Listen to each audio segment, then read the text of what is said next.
Ayan po mga kabida, isang magandang oras po sa lahat at welcome po sa aking channel. Nako po, nag-demand ng matinding explanation po, mga kabida. Ito kong si retired General Romeo Poquis po, dito ho kay Pangulong Ferdinand Bongbong Marcos at First Lady Lisa Marcos po, sa nagkalat po ngayon na mga masiselang larawan at video, na sinasabi hong ina Pangulong Marcos daw at First Lady Lisa Marcos, mga kabida. Dahil hindi daw ito simpleng usapin, mga kabida. Ito ay nakakasira po, hindi lang po sa imahe po ng pamilya Marcos, kundi sa buong bansa, mga kabida. Okay? So kailangan ho ng matinding paliwanag ho dito mula kay PBBM. Alright? Eto, babasahin ko lang po ito hong article ng ang balita ngayon, mga kabida. Sabi po dito, naglabas ng reaksyon si retired Major General Romeo V. Poquis kaugnay ng kumakalat na mga larawan at video grabs online na umano'y nagpapakita kay Pangulong Ferdinand Marcos Jr. at First Lady Lisa Marcos sa mga masiselan at nakakaalarma umanong sitwasyon. Ayon sa general, hindi maliit na usapin ang ganitong mga aligasyon dahil kapag ang pangalan ng pinuno ng Estado ang nasasangkot sa isang skandalo, totoo man o hindi lamang isang pamilya ang nadadamay, kundi ang reputasyon at kredibilidad ng buong bansa. Totoo po yun, mga kabida. Okay? So dapat po may aksyon po si Pangulong Marcos dito. Hindi lang po simpleng paliwanag po, o di kaya reaction po makabida mula po sa Malacanang. Okay? Yung action na sinasabi ko po dapat habulin po nila kung sino man po yung nagpakalat po dito, Hindi lang po hanggang salita, mga kabida, kundi action. Okay? Kung totoo man po na hindi po ito, kung totoo man po na fabricated po ito, mga kabida, po. Okay? Binigyang diin pa niya na kung pawang kasinungalingan, binigyang diin pa niya na kung pawang kasinungalingan ang mga kumakalat na material, dapat ay may agarang at matibay na paglilinaw mula sa mga institusyon.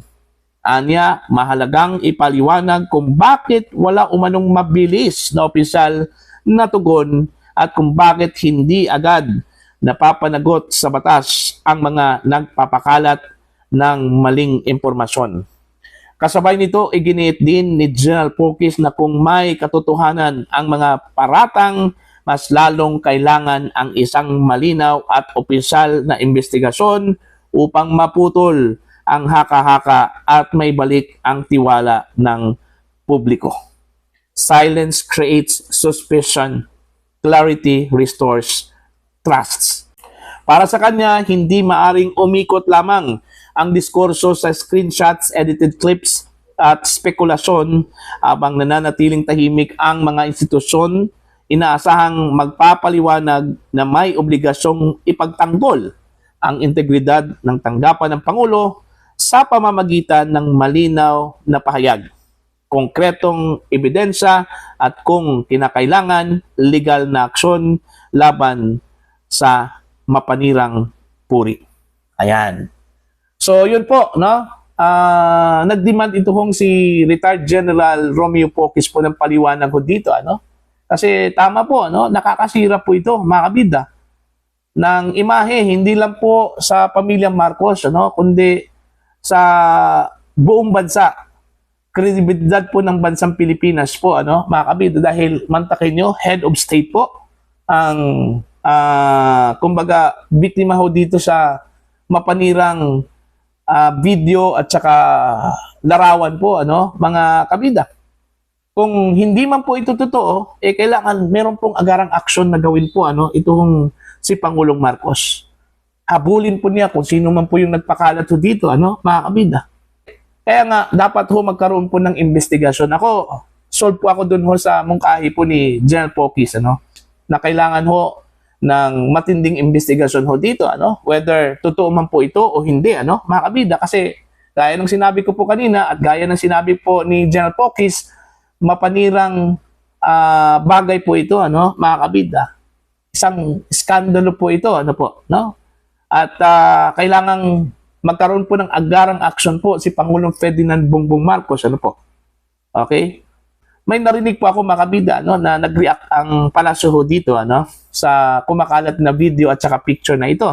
Okay? Kung saan po ay itinanggi po nila itong involvement po ng Pangulo po at ng First Lady, ano, mga kabida. Kaya nga, hindi lang po simpleng paliwanag at reaction lang po ang kailangan ho dito. Okay? Yung action talaga, habulin nila.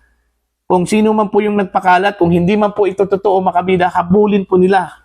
Okay? Yung nagpakalat ho dito. Alright? Oh.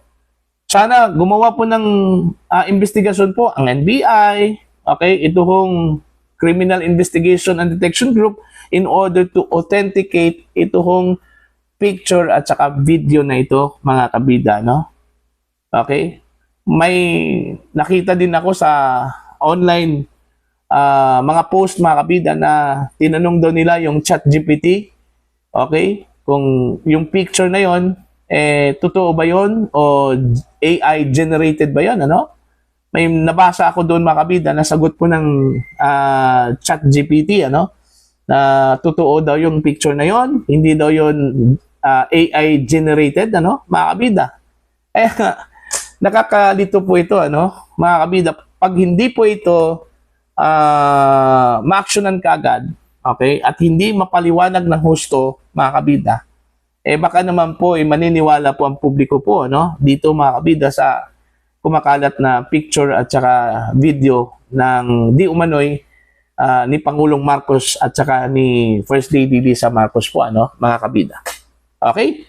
So, para po sa inyo, ano po ang inyong opinion at pananaw po dito, ano? Dito ho sa demand po ni retired General Romeo Poquez po, ano, mga kabida, na kailangan hong magpaliwanag po dito si Pangulong Marcos.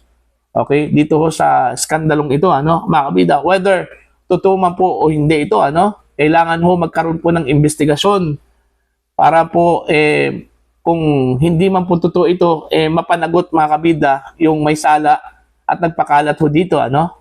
Okay? Pero kung totoo man po ito, nako, matindi po ito, ano, mga kabida. Hindi ko po alam kung ano po yung magiging action po. Okay? So, kailangan ho ng masusing investigasyon ho dito, ano, mga kabida. Although, itinanggi na ata ito ng Malacanang, pero mas mainam, ano, na meron pong konkretong investigasyon dito ho sa skandalong ito, ano, mga kabida, ano po. Dahil unang-una po, it is a public interest, Okay? Public interest po ito kasi mantakin nyo, Pangulo po ng Pilipinas po. Okay? Ang idinawit po dito, ano, mga kabida, at saka yung First Lady. Alright? Mahirap po kung ang pangalan po ng head of state ang nasasangkot, ano, mga kabida, kasi hindi lang po yung reputasyon at saka kredibilidad po niya, ano, ang posibleng masira ho dito, kundi yung reputasyon at kredibilidad po ng bansang Pilipinas. Okay? At saka pangalawa po, mga kabida, no? This is a question of public trust. Okay? This is a question of public trust talaga. So, kailangan ho ng masusing investigasyon para mapatunayan po, mga kabida, na ito po ay gawa-gawa lang at saka ito po ay panirang puri lang po, ano, mga kabida, para sa ganon, magkaroon po ng legal na hakbang, mga kabida. Okay? Laban dito sa mga nagpakalat po ng video at saka larawan na ito, ano, mga kabida. At para hindi po ito maulit, okay, sa hinaharap po, mga kabida. Alright? So, para po sa inyo, ano po ang inyong opinion at pananaw po dito ho sa demand, ano, ni retired General Romeo Poquez po, ano, Pangulong Ferdinand Bongbong Marcos, na kailangan hong magpaliwanag ho dito, mga kabida, ano? Okay? Please comment down sa mga hindi pa po subscriber sa channel. Please subscribe, just click the subscribe button, click the notification bell, click all para updated po kayo, mga kabida, sa aking mga uploads. Maraming salamat po sa inyo lahat.